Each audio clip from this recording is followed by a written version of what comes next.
For the first time, the United States has carried out a military-style attack inside Venezuelan territory.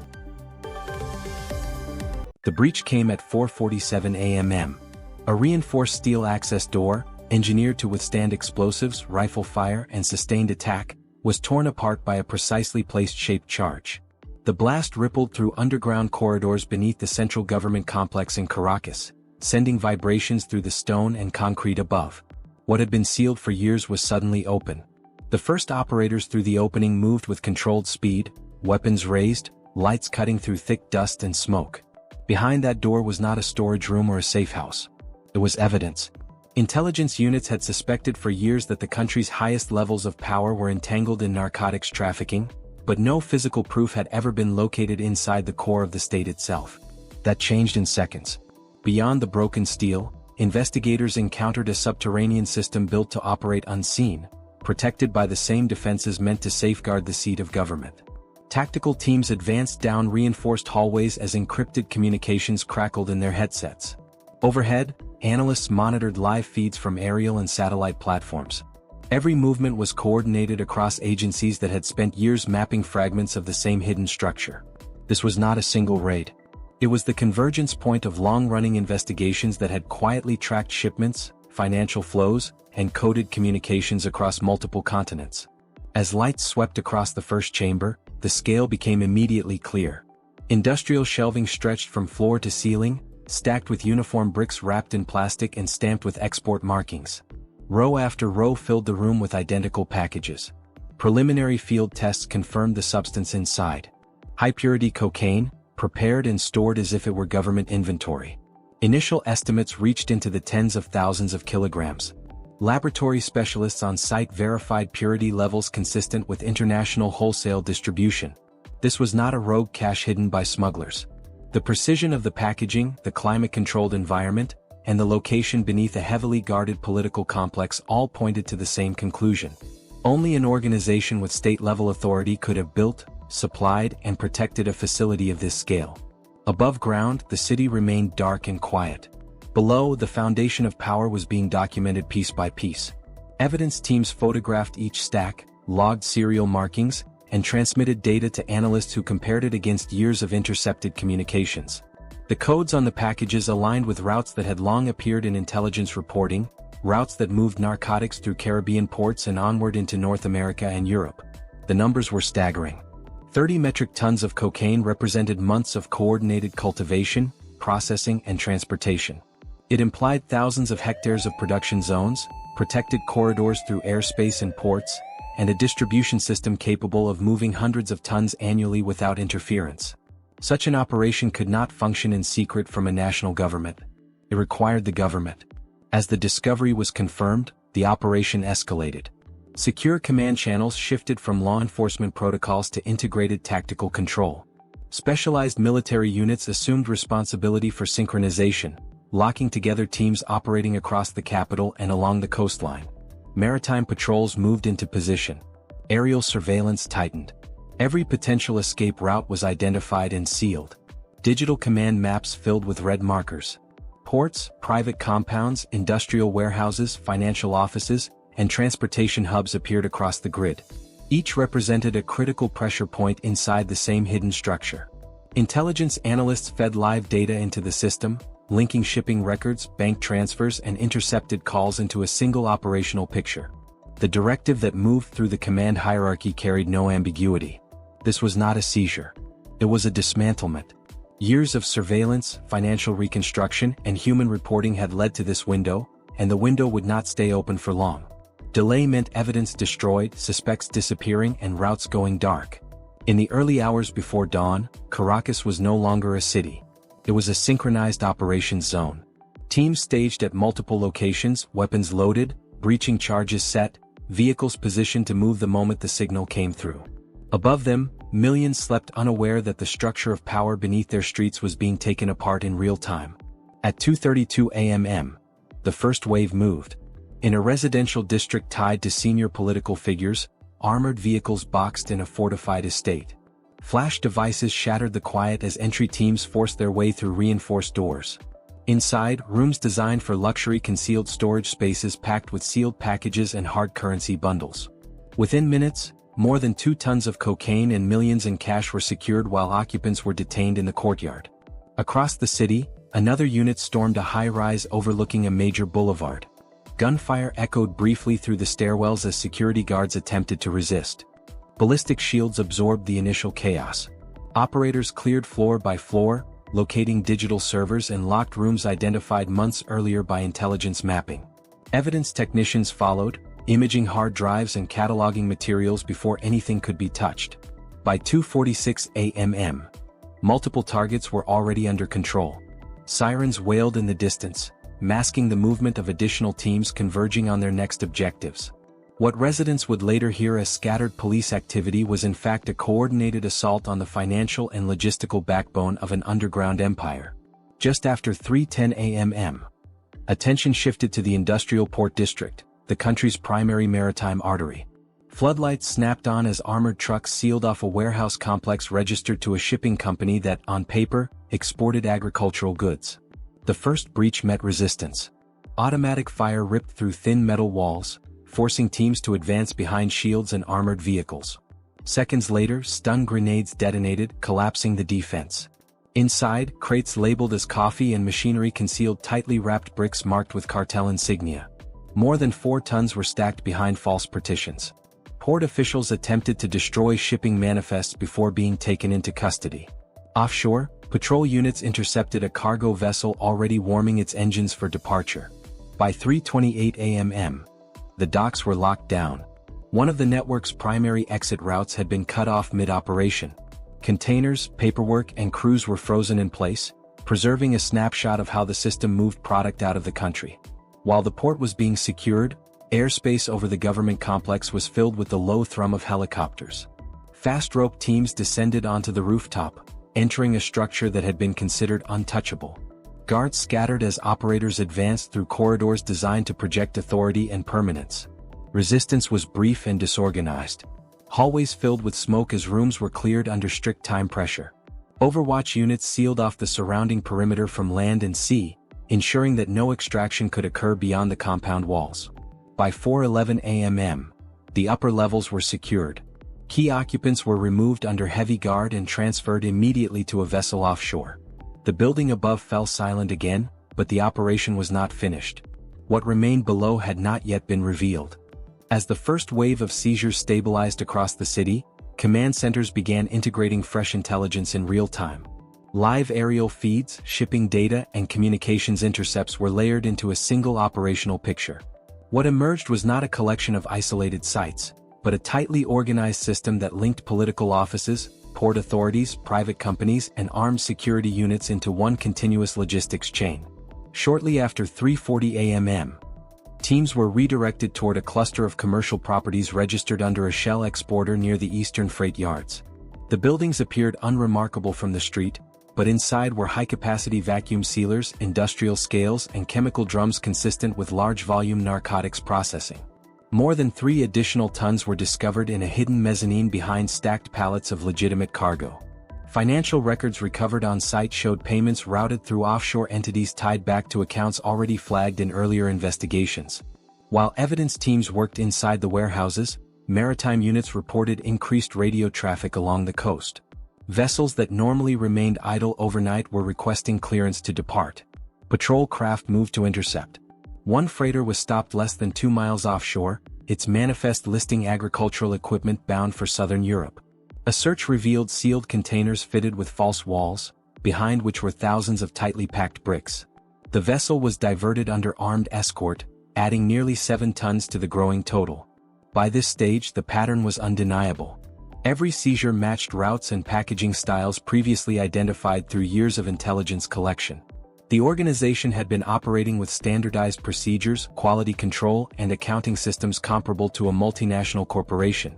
At 4:02 a.m., aerial assets detected movement inside the fortified government complex that sat above the original underground discovery. Security units were attempting to reposition, but their coordination was fragmented. Fast-moving assault elements were inserted onto the rooftops, descending into hallways lined with ceremonial portraits and polished marble. The contrast between the building's outward image and the activity beneath it could not have been sharper. Room by room, Teams cleared offices and private quarters. Resistance was minimal, more confusion than coordinated defense. Communications equipment, encrypted phones, and secure computers were seized before data could be wiped. By 4:11 a.m., all priority individuals inside the structure were in custody and moved under heavy guard to a secure maritime platform offshore. With the upper levels secured, attention returned to the subterranean anomaly that intelligence had been pointing toward for years. Satellite imagery, thermal scans, and architectural inconsistencies had long suggested an unregistered space beneath the complex, but until now it had remained only a theory.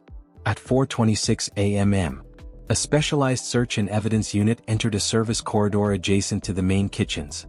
The area was intentionally mundane, lined with shelves of canned goods, bottled water, and cleaning supplies. No guards. No cameras. Nothing to suggest anything out of the ordinary. Portable scanning equipment told a different story. Ground-penetrating radar revealed a large void beneath the concrete floor, far deeper than any approved basement level. Investigators moved methodically, removing surface panels and probing the structure. Subtle seams appeared in a section of wall that had been textured and painted to blend perfectly with its surroundings. Behind it was a reinforced steel door fitted with a self-contained power and locking system designed to remain sealed even during a full electrical outage. Attempts to force the mechanism manually failed. A technical specialist attached a bypass device to the control panel, cycling through encrypted access routines. After several seconds, the system disengaged with a muted mechanical click. Beyond the threshold was a narrow stairwell descending sharply into darkness. Emergency lighting activated as teams moved down, revealing steel-reinforced walls, ventilation ducts, and independent power supplies. Every design choice reflected long-term planning and heavy investment. At the base of the stairs stood a second door, this one rated to withstand explosive shock waves.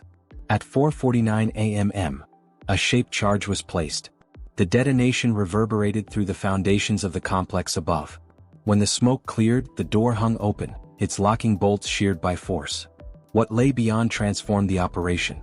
A cavernous underground chamber stretched out beneath the complex, divided by thick concrete partitions.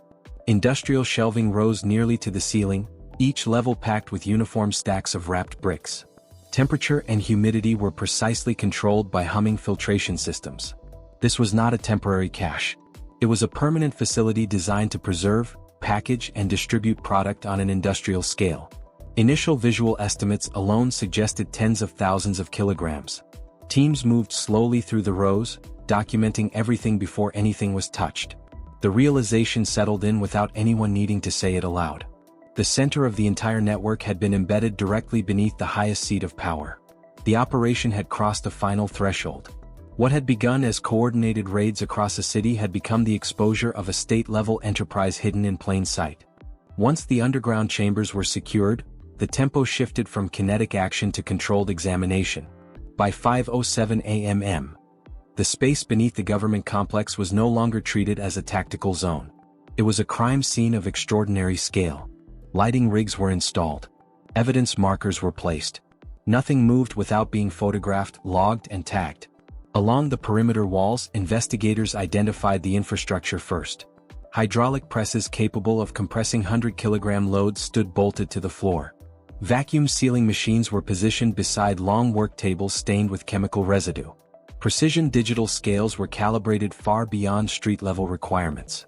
Nearby, pallets of solvents, acids, and binding agents were stacked in quantities consistent with continuous processing, not simple storage. The facility had not just housed narcotics. It had prepared them for shipment. In a secured side chamber, agents opened reinforced cabinets and metal lockers. Inside were handwritten ledgers, chosen deliberately instead of digital files. Page after page listed dates, weights, destination codes, and payment figures. The entries covered months of activity, recording hundreds of individual shipments routed through ports across the Caribbean and Central America. Analysts performing rapid tallies estimated that the documented volume alone represented tens of tons and hundreds of millions in wholesale value. A workstation in an alcove was still powered on. Cyber specialists bypassed its protections and began extracting data. Email chains linked military officers with cartel intermediaries. Spreadsheets detailed profit splits down to exact percentages. Scan transfer receipts showed money moving through offshore institutions in Panama, the Caribbean, and Southern Europe. Then came internal video files. The footage showed uniformed officials walking the floor of the bunker, inspecting packaged bricks and approving shipment loads. In several clips, officers issued instructions as if supervising a government warehouse. Their behavior showed no concern for secrecy. The space was treated as sovereign territory. As names and faces were cross-checked against intelligence archives, years of fragmented reporting suddenly aligned. What had once been isolated signals became a single, coherent command structure. Decisions had not been improvised. They had been planned, authorized, and recorded. In another chamber, administrative documents authorized cargo to pass through military-controlled ports without inspection. Digital signatures and access logs tied the approvals to offices at the very top of the political hierarchy. The paperwork was written in the language of routine governance. Only the cargo made it extraordinary. By 6:01 a.m., the picture was complete. The underground complex was not an anomaly. It was the operational hub of a national enterprise built to ensure absolute protection. Above ground, authority wore uniforms and held ceremonies. Below ground, it kept schedules, balances, and shipping codes. As evidence teams continued their work, a secure command center offshore activated a regional mapping system. Red markers appeared across the screen, each representing a production site, laundering front, transit hub, or compromised official. The network extended far beyond the capital. Orders moved quickly. In an industrial zone near the western border, armored teams stormed a facility producing coca paste at industrial volume. More than 3 tons were seized, along with thousands of liters of precursor chemicals. Dozens of operators were taken into custody as they attempted to flee through service tunnels. Along a coastal highway, a convoy linked to enforcement units was intercepted. A brief exchange ended with multiple vehicles disabled. Inside were weapons, cash, and more than a ton of packaged narcotics. At a major port, maritime teams boarded a foreign-flagged cargo ship already cleared for departure. Behind containers labeled as machinery were nearly 7 tons of cocaine destined for overseas markets. Dock facilities were secured to prevent any secondary extraction. Further inland, investigators uncovered a network of reinforced tunnels equipped with lighting, ventilation, and electric carts. Intelligence confirmed they had been used for years to move narcotics, weapons, and people under official protection.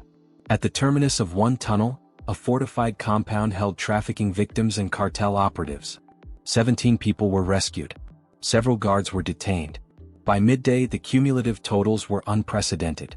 Across multiple regions, more than 24 tons of narcotics, tens of millions in currency, and hundreds of weapons had been seized. More than 100 individuals connected to the network were in custody. But the scope widened again as financial investigators followed the money outward, through shell companies, shipping firms, and offshore accounts that reached far beyond national borders. What had been uncovered beneath one building was now revealed as a continental system. As the field operations wound down, attention shifted inward to the evidence itself. Inside secured facilities, forensic and financial teams began assembling the final layer of the case. No sirens. No helicopters. Only screens glowing in dark rooms as analysts read through thousands of files pulled from the bunker and the simultaneous raids. Encrypted archives retrieved from the underground servers revealed approval chains for every major shipment. Cargo clearances through military-controlled ports. Customs exemptions granted in advance. Maritime corridors opened and closed on fixed schedules. Profit distribution tables allocated set percentages to specific accounts month after month. The language was administrative and formal, but the effect was devastating. The system had been managed as routine governance. Financial reconstruction exposed an even broader architecture. Billions in narcotics proceeds had been routed through layers of shell companies designed to preserve control while dissolving accountability. Offshore structures in the Caribbean and Southern Europe funneled money into real estate portfolios in Miami, Madrid, and Dubai. Luxury apartments, private villas, aircraft, yachts, and high-value vehicles functioned as mobile vaults, converting illicit revenue into assets that could cross borders without scrutiny. Art transactions and insurance instruments were used to store value beyond the reach of traditional banking. As the numbers converged, the scale exceeded anything previously documented in the region. At its peak, the network had moved hundreds of tons of cocaine annually, generating multi-billion-dollar revenues over a decade. Analysts calculated that more than 1,000 tons had entered global markets through this structure alone. The cost was not measured only in currency. Each route corresponded with addiction, violence, and mortality in cities far from the source. Strategic planning files added another layer. The organization had prepared for leadership changes, arrests, and external pressure. Redundant command nodes, backup corridors, and expansion plans for additional underground facilities were laid out in meticulous detail. The system was designed to survive disruption. It was not dependent on any single individual. Drug revenue had financed political campaigns, secured loyalty within security forces, and funded media operations to shape public perception. Judges were paid. Investigations were stalled. Opposition was suppressed. The line between government and organized crime had not blurred. It had vanished. By late January 2026, the legal phase began. Senior officials and key figures were transferred into federal custody to face prosecution in the United States. The charges spanned racketeering, narcotics trafficking, money laundering, and offenses carrying mandatory life sentences. There were no negotiated exits. The evidence was exhaustive and self-generated. Timestamps, access logs, and digital signatures showed who authorized what, when, and for how much. Claims of ignorance collapsed under the weight of authenticated records. The case was built not on witness testimony, but on the regime's own documentation. Back in Caracas, the government complex still stood. Guards returned to ceremonial duty. The marble halls looked unchanged. But the authority they once projected was gone. What had been exposed beneath them could not be sealed again. Power had not fallen to a coup or a revolt. It had collapsed under the weight of its own ledgers, spreadsheets, and approval memos. A system that had hidden behind secrecy and fear had been undone by records that spoke with mechanical precision. The operation ended without a final firefight. It ended with certainty. A national-scale criminal enterprise had been mapped, financed, and directed from within the highest offices. Its structure was now visible, its assets traced, its leadership in custody. What followed would not be chaos, but years of courtrooms, extraditions, and asset seizures. The reckoning had only begun. Part 5. The collapse at the top did not end the network. It displaced it. As senior figures were removed and financial channels were cut overseas, analysts inside the United States confronted a parallel reality. The infrastructure had already crossed borders. What had been dismantled in the capital now fragmented into smaller units embedded within cities thousands of miles away. From seized ledgers, encrypted emails, and transaction histories, task forces began mapping the domestic footprint. Distribution cells were identified in South Florida, along the Gulf Coast, across the Northeast Corridor, and throughout Southern California. These were not independent dealers. They were compartmentalized crews tied directly to the same supply lines that had fed the bunker beneath the government complex. Warehouses near ports and highways appeared in property records. Trucking firms with immaculate paperwork surfaced in shipping logs. Restaurants, auto shops, and import businesses were linked to laundering activity. In several cities, crews modeled on foreign criminal structures were connected to extortion, human smuggling, and the movement of synthetic opioids. Their function was narrow and efficient. Keep product moving. Enforce discipline. Replace leadership as fast as arrests removed it. Flow analysis confirmed continuity. Cocaine and fentanyl arriving through Caribbean and Central American hubs matched the purity, packaging, and accounting codes recovered underground. It was not coincidence. It was succession.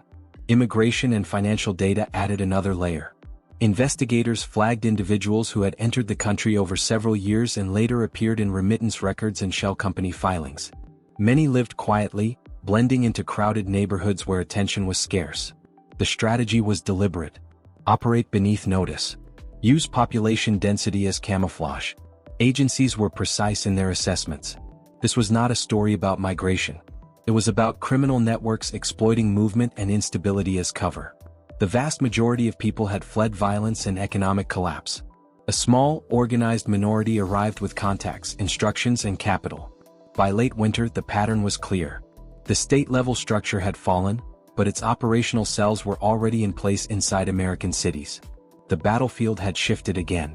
Joint task forces aligned databases and synchronized warrants. Financial analysts worked alongside narcotics units.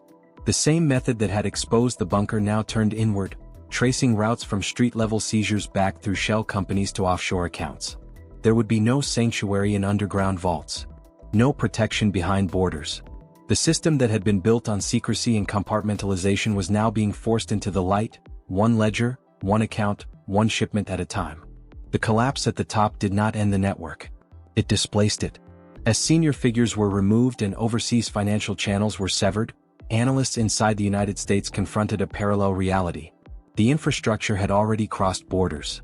What had been dismantled in the capital now fragmented into smaller units embedded within cities thousands of miles away. From seized ledgers, encrypted emails, and transaction histories, joint task forces mapped the domestic footprint. Distribution cells appeared in South Florida, along the Gulf Coast, across the Northeast Corridor, and throughout Southern California. These were not independent dealers. They were compartmentalized crews tied directly to the same supply lines that had fed the underground facility beneath the government complex. Warehouses near ports and highways surfaced in property records. Trucking firms with spotless compliance histories showed up in shipping logs. Restaurants, auto shops, and import businesses were linked to laundering activity.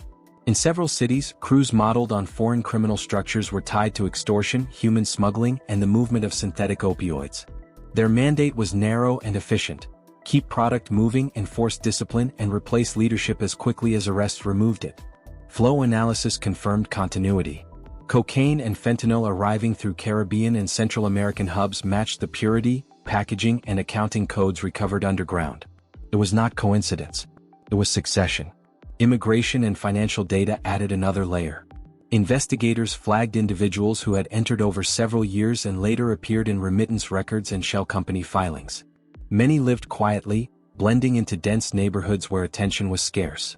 The strategy was deliberate: operate beneath notice and use population density as camouflage. Agencies were precise in their assessments. This was not a story about migration. It was about criminal networks exploiting movement and instability as cover. The vast majority of people had fled violence and economic collapse. A small, organized minority arrived with contacts, instructions, and capital. By late winter, the pattern was clear.